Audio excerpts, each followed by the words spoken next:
Hello people, and welcome back to the channel. If this is your first time on the channel, a special welcome to you. I ask that you check out the rest of my videos. If you like what you see, give them a thumbs up, leave a comment, but more than anything, I'm asking that you subscribe to the channel.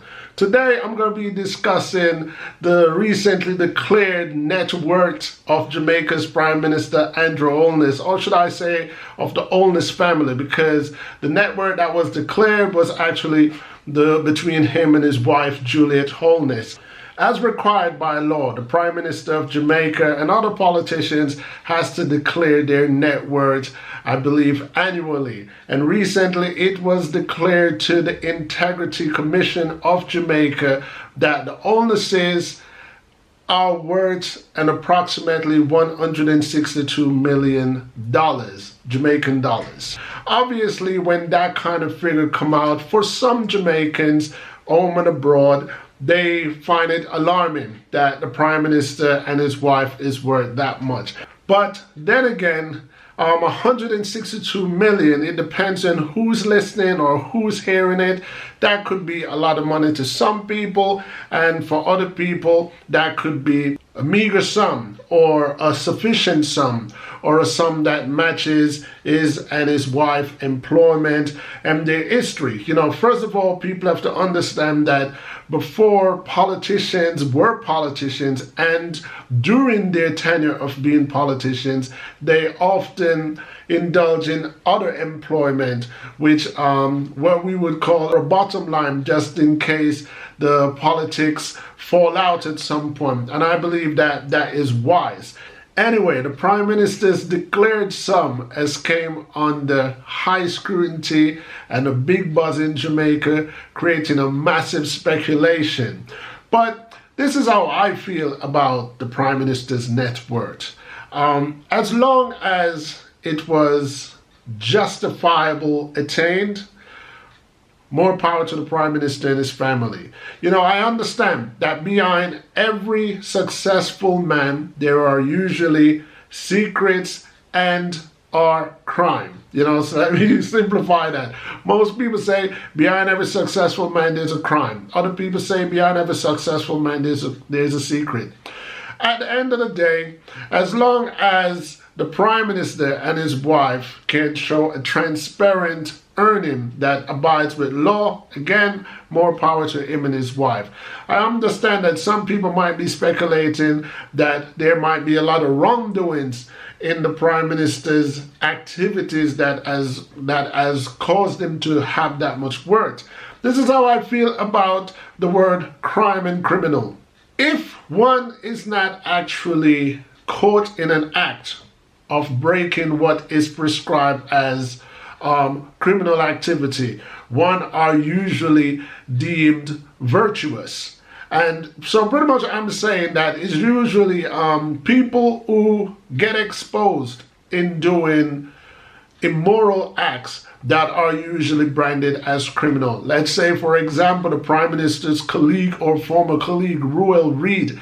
If Ruel Reid was not exposed for his illegal activities and Ruel Reid had finished his tenure as a politician and retired, the entire Jamaica would see Ruel Reid as a virtuous man or as a man who followed the rules and followed the books. So this is what I mean when I'm saying that criminals are just people who took the risk versus reward and got caught. So I'm not accusing Jamaica's Prime Minister Andrew Holness and his family for doing anything wrong or breaking any law. I'm just putting it out there because it is among the speculation, it is among the buzz that the Prime Minister must be suspect to something. I'm not saying he is, and I'm not saying he isn't.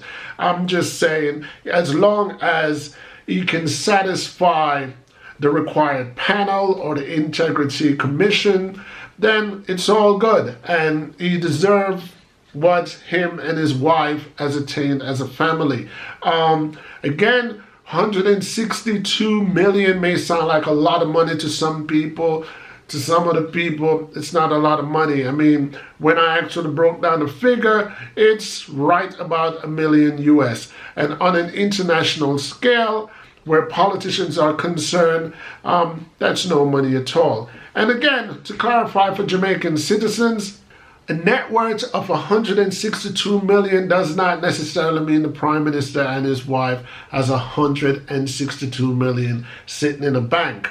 It simply means their asset, whether that's real estate, whether that's motor vehicle, whether that's livestock, whether that's stocks and bonds, and added with their actual cash holdings that they have. So their estate is 162 million. So it does not mean the Prime Minister has 162 million citizens sitting in a bank. You know, when I was a young man growing up, I used to be under the impression that millionaires actually had $1 million in their bank. It was only after I got older, in my late teens, and I started becoming financially wiser, I realized that someone who is a multimillionaire is actually worth multi-millions. So most time this is this individual's credit worth. Let's say, for example, I have a credit card that gives me a limit of up to 2 million, then I'm a millionaire. But at the end of the day, I don't really have 2 million in a bank, but I'm worth 2 million. I've been entrusted with a credit of 2 million, and for the rest of my life, everything that I buy with that 2 million, I have to also put my 7 to 20% interest on top of that to the credit card company, depending on where one lives. Anyway, keeping it back in line to the Jamaica's Prime Minister and his financial holdings or his net worth, that's pretty much how I feel about the situation. Just in case some people still think that the rich is getting richer and the poor is getting poorer.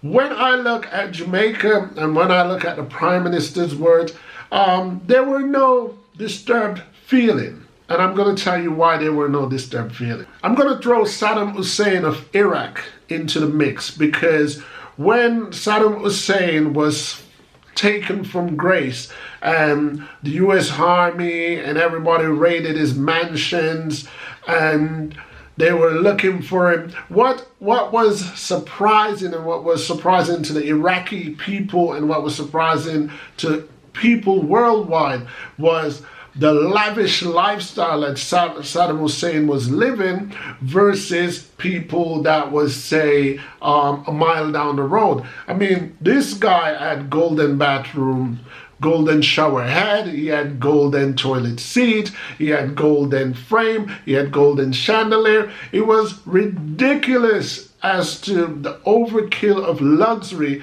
that Saddam Hussein was living in versus the common people that was, say, a mile or two down the road that was living in shacks and that was just sleeping on bare dirt. In comparison to, say, Andrew Holness, if Andrew Holness is living in a nice mansion with his 162 million net worth, it's all good. And I don't think most Jamaican would have a bitter feeling towards that, because at the same time, a mile or 2 or 10 miles down the road, when you look at the average man in Jamaica living, they're not living in squalor as the Iraqi was living versus Saddam Hussein. So pretty much when I look at Andrew Holness versus the common man in Jamaica, I of course it's not a balance, you know, but in every country worldwide, you will always have different classes of wealth. This is worldwide. This is in every country. Some people will be rich, and for every rich person, there's always a richer person. For every poor person, there's always a poorer person. But I'm just saying, there's no ill feeling towards a prime minister like when I saw the Saddam Hussein versus the Iraqi people. That was transparently dictatorship, that was transparently selfishness. When I look around at the Jamaicans, yeah, Jamaicans are having it hard here and hard there, but there's no Jamaicans that are really starving. If I'm wrong, let me know. But from my understanding, well, Jamaica is already a fruitful country, you know? So maybe somebody don't have the desired food that they would like, but it doesn't mean they're starving. So Andrew Holness and his wife's wealth doesn't bother me, you know, and I don't see anything.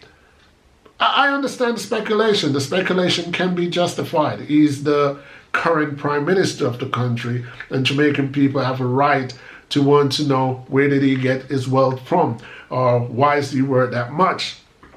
Jamaican people have a freedom and a right to ask that question, but the sum is not alarming to me, you know, and that's pretty much my video for the day. You know, I was asked, how do I feel about the Prime Minister's net worth? And that's pretty much how I feel about the Prime Minister's net worth. Let me know how you feel about the Prime Minister's net worth. Let me know how you feel about my opinion in regards to the Prime Minister's net worth.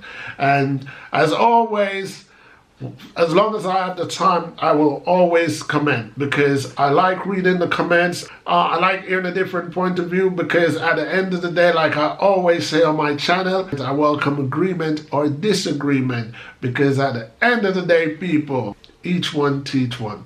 Until next time, peace.